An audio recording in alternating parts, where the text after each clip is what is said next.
Hey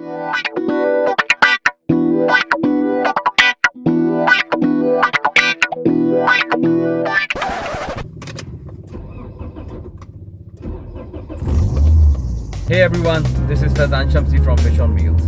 First of all, I would like to say thank you to all of my subscribers and viewers who are supporting my channel, and I would request you to please keep on watching and supporting Fish on Wheels. Today we are going to do a huge tank, and the tank is approx 150 gallons. It's really huge, and the aquarium is placed in an office, so we have to do the cleaning and the makeover job for the tank.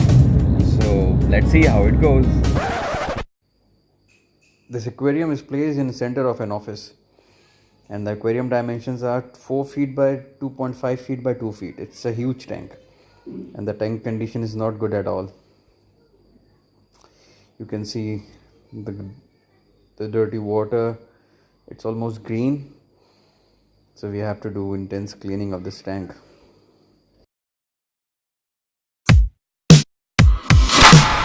Let's get started.